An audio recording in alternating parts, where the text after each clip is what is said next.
sibuyas, bawang, kamatis.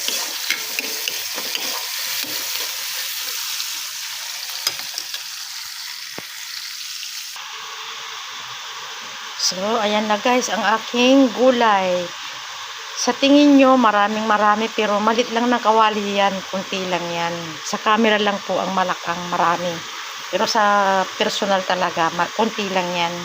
Kasi ako lang naman ang kakain. So, ayan guys, hanggang dito na lang aking vlog ngayong gabi. At ito po yung aking menu ngayong gabi.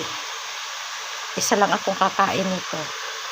Kaya, hanggang dito na lang guys, ang aking vlog. Sana magustuhan ninyo. At mag-ingat kayo at mag-ingat din ako. Thank you so much sa inyo, sa ating lahat. God bless. At paki-favor naman, paki-follow, paki-subscribe ko sa aking channel, Bit Paragas Vlog. Maraming salamat. God bless us all.